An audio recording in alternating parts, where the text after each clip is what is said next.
Today is Friday, May 29th. Welcome to this edition of Nevada County Now. Today's episode, we're talking Nevada County Relief Fund, green waste, car hop event, and more. Stay tuned.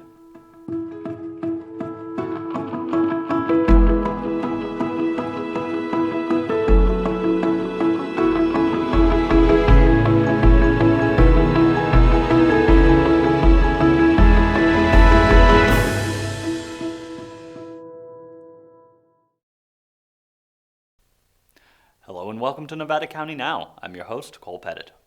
Our top story tonight, the Nevada County Relief Fund is set to announce who will receive the first set of distributions today. The fund was launched on April 14th with initial $100,000 start by the Board of Supervisors. The fund will be awarding money to safety net nonprofits and to small businesses. As of this morning, the fund currently sits at $321,891. Joining me today to discuss the fund are four members of the team: Caleb Dardick, Julie Baker, Christine Kelly, and Hardy Bullock. Thank you all for joining me today. Good morning. Thanks for having us. Thank you. Could I get each one of you to explain a little bit about what it is that your role is for the fund right now? Christine? Sure. I am supporting the grants teams basically with their administration. So doing a lot of the back end, setting up the application process, making sure that those are able to be, sort of easily accessed by people who are trying to apply. I know that it's a little bit tough to try to make something like that happen within, I think we tried to pull it together within a week. But I think we've been successful. We had 178, I believe, applicants on the small business and nonprofit micro grant program, and about 28 in the nonprofit safety net program. So I'm working a lot on sort of doing that, creating the sort of the back end, so to speak, of making this thing work. And then I also chair the marketing and communications committee. So trying to put together a lot of sort of the outreach, get people knowing about what's happening, and looking at how we can sustain this throughout what we think is going to be sort of a long recovery. So that's primarily my role at this point, and sort of to be to be Caleb's sounding board. Okay, gotcha. And Julie, how about you?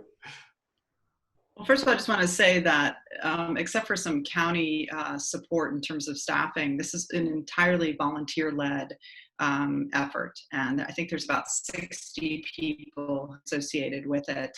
And that's just something that I think really speaks to how Nevada County really comes together in the worst of times. And so proud to be a part of that. I am a part of the Community Advisory Council, which there are now six of us. There are six of us total. And our role primarily is to raise money because the key to this being successful is that we continue to raise money. If we don't continue to raise money, we can no longer afford to give out these grants. And these are not loans, these are grants. These are actually just dollars that these folks can use. These organizations, individuals, businesses in our communities, Eastern and Western Nevada County, can use to cover rent, to cover salaries, to be able to sustain their businesses while they're unable to earn the type of revenue they're used to. And so that's primarily my job, or whatever role, it's not a job. And then at the same time, we review what happens in terms of the grants criteria and sort of what everybody's working on. And we're sort of this last, or whatever it might be, group that takes a look at everything and a big overview of it. But I have to say that we're so lucky for the people who stood up to support this effort and who've been on the grants committees and that sort of thing. So really, I would say my primary role is to try and make sure that people know that this effort is happening, how critical it is, how large the need is for our own community, and that if we don't step up as individuals and support it, unfortunately, there is nobody else who's going to come in on the white horse and rescue our community. It is the community that has to step up and support each other. So that's an exciting part of what I think we can all do and affect in Nevada County. Gotcha. Okay, great. And Hardy, what about you? I'd like to say what a great professional group of people have become involved in this, and I just wanted to thank. I feel really grateful that this many volunteers, like Julie was saying, engaged on an effort like this at this scale is really pretty unprecedented. And so I'd like to say that the amount of time and effort and diligence that's put into this process has been really inspiring to me. So I'm a member of the CAC, the Community Advisory Committee, and so I think I really was asked to connect donors to the Relief Fund, to give the Relief Fund a little bit of leadership guidance framework in working with the other professionals that are involved in it. That's an honor for me, and I really enjoy that portion of it. I currently see my role as really trying to connect all these different organizations in need and connect them back to the Relief Fund and connect the county through the kind of that fabric of community that I talked about earlier. And then there's a little bit of a fiduciary component as well, like Julie was describing, where the last approving body that looks at this, and I can safely say that the amount of time and effort that's gone into selecting these grant recipients has just been incredible, and I feel very comfortable with the process and the system we put into place. I think it's fair, it's transparent, it gives access to the people in need. So I think it's working well at this point, but that's essentially what I see my role here on the CAC as fulfilling. Okay, great. And Caleb, do you want to jump in here too? Yeah, I am lucky. I am probably the only paid person involved in this project and doing it under the auspices of the Board of Supervisors, and it's a privilege to be doing it. But the what makes it special is to be helping to organize something that has such energy and talent, and to see Julie and Hardy and Christine among the dozens of people who are lending their time, name, and money. People have really been out there raising money. And whether it's a $20 contribution or a $25,000 contribution, we really value that.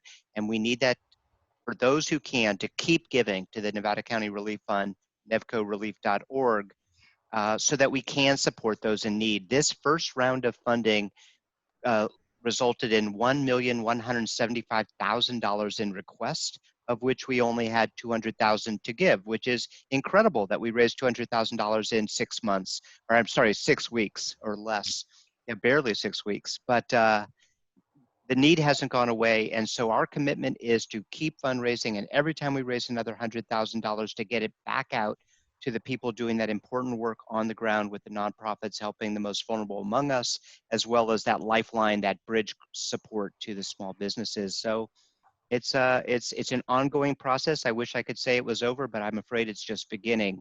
And it's because we're all together from east to west, the entire county, as Hardy has said, I think we will take care of our own. This is how we do it in Nevada County.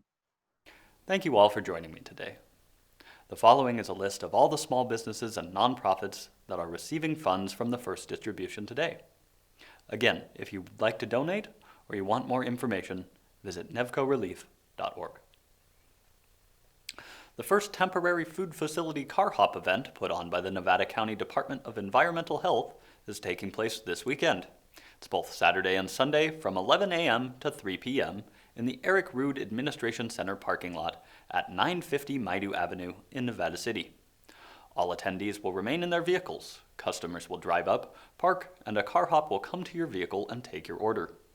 This event will follow COVID-19 guidelines to protect participants and is intended to be both fun and an educational tool illustrating safe food service. Please be sure to follow all instructions on site.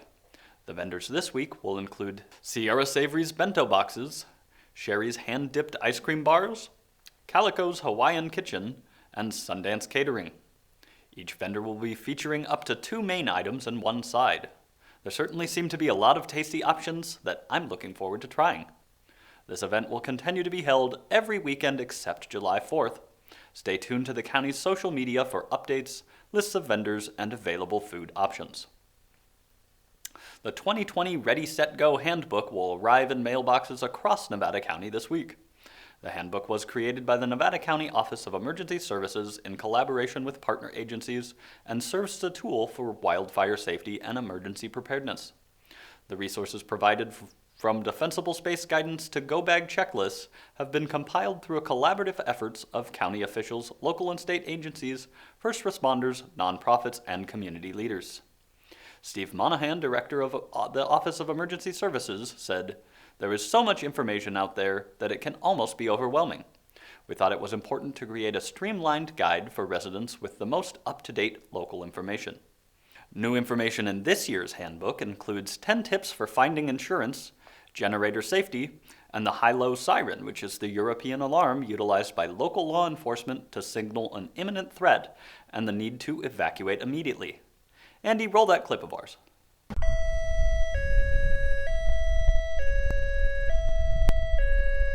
Eyes, nose, and ears. The high-low siren is a new sound to help you stay safe in an emergency. It is specifically designed to alert you to an immediate evacuation order. If you hear this sound, it means only one thing: evacuate immediately. You will only hear this sound during an evacuation order. If time permits, officers and deputies will be responding to your area and using PAs and going door to door to do evacuations. But if you hear this sound, you can help them in doing their job safely and evacuate the area immediately. The handbook also includes contact information for 6 local organizations participating in the Listos California campaign to help individuals, families, and communities prepare for disaster. The development of the handbook was a collaborative process between the town of Truckee and the cities of Grass Valley and Nevada City.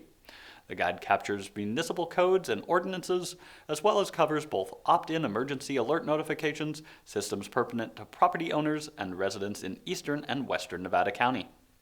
The delivery of the Ready, Set, Go handbooks will be staggered. All residents should receive their copy within the week.